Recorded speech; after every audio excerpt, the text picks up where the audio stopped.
Hey guys, what's up? Jean's back again. Do you guys know what life hacks are? Life hacks are like tricks that help you do things better in life. All right, let's look some up. Hold on. Oh, did you guys know that putting chapstick on a paper cut makes it not hurt as much? Huh. I hate paper cuts. They're like the worst. The absolute worst. I wish we had life hacks to discovering and living God's best for us. I mean, some nuggets of truth that could help us live the good life we're all searching for. Oh wait, we do! And that's why we're talking today about something we can all do to start pursuing the best life God has for us. So let's dive right in with a couple of questions. What's the nicest thing someone ever said to you? Something that you remember and think about to make yourself feel good. And on the flip side, what's the rudest thing and meanest thing someone has ever said to you? Something that just stuck with you that you just can't seem to forget. I remember in middle school, this kid, Jonathan, he said that I had a big head, like physically big head. I kind of have a really big head, but you don't have to point that out to me. I already know that, all right, Jonathan? Just kidding. I love you, Jonathan. It's great. But he really did say that I had a big head, and it hurt my feelings. And maybe you've experienced something similar to that before. If you have, then you don't need me to tell you that words have so much power. And the way we use them can have a huge impact on our relationships. Now, did you know that different studies have shown that the average person says anywhere from 7,000 to 20,000 words a day? Some of us may fall way under that word limit, and others of us probably go way beyond 20,000 words a day. Like me, I talk a lot. Either way, that's a lot of words spoken out loud each day. My guess would be that we don't always think about all 7,000 words or more before we actually say them. Wow, I actually sounded like really smart. Stay in school, guys.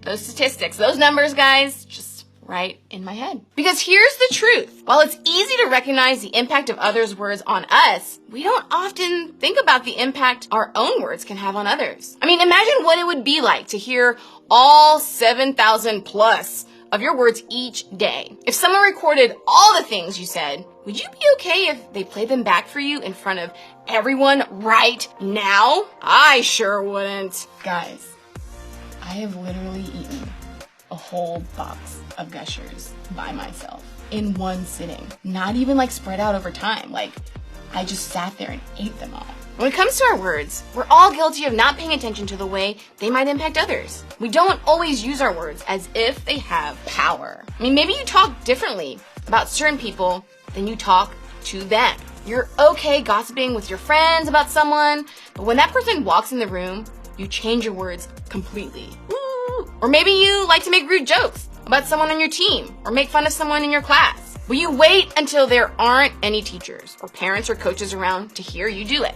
Maybe you've mastered the art of saying what you don't mean or meaning what you don't say. The words that come out of your mouth may say one thing, but your tone says something completely different. Maybe you take an impatient tone with your siblings, or a sarcastic tone with your teacher, or even an arrogant tone with your friends. And while you didn't actually say anything wrong, your tone is telling everyone what you really think. Oh yeah, that looks awesome. I love that. I know you guys do that. Or maybe your trouble with words starts when there's an argument or fight. Different people respond differently to conflict, right? I mean, some people yell. Ah! Some people get quiet. Some people get defensive. Some shift the blame to others. Some start forming teams, and others just want to run away completely. No matter which category we fall into, we can all probably admit that we often use our words in ways that aren't great. We don't always consider the impact of our words on others. So the question is this: how do we change that? What's the right way to use our words? How do we get control of our words before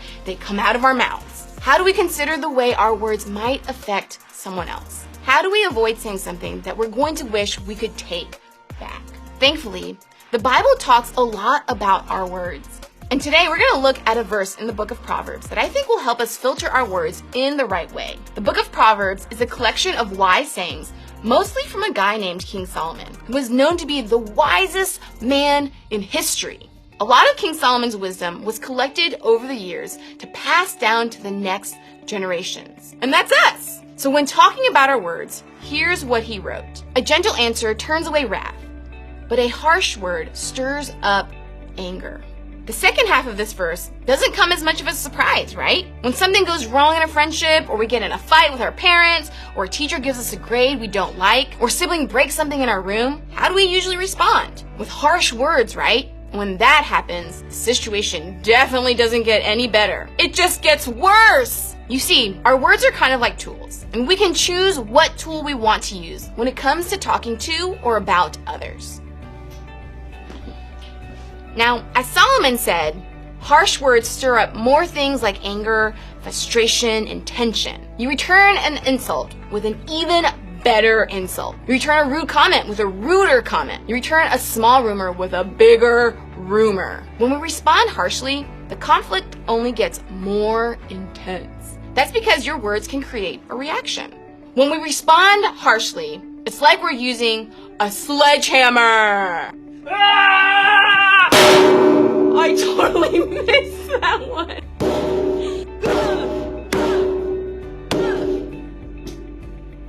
Using a sledgehammer with our words can be explosive. I mean, it's chaotic. It can cause destruction, and it definitely doesn't make things any better, does it? I mean, try eating this cantaloupe. Try it. It's all over the place. What am I supposed to do with this? Now my hands are a mess. But Solomon said there's another option, a better way to use our words. Let's look back one more time at that first part of the verse. It says, a gentle answer turns away wrath. So what exactly does that mean? Well, wrath is defined as extreme anger. Someone is really upset, really mad, really hurt, and really, really, really angry. In other words, the situation is heated. In those moments, gentle answers can bring the temperature back down. When drama or fights or misunderstandings or hurt feelings pop up in our relationships, I mean, isn't that what we want? A way to cool it back down?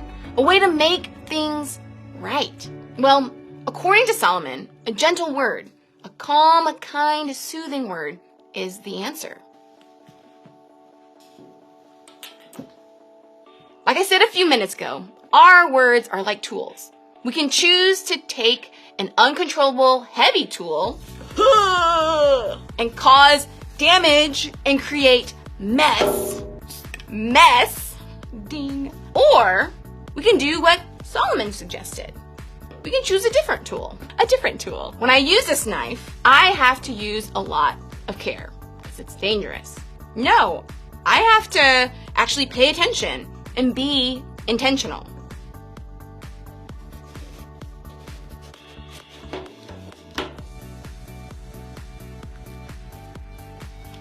My movements, they're controlled, predictable, and unlike the sledgehammer, the knife doesn't leave a bunch of destruction and mess behind and creates a calm, precise result. And look how easy it is to eat.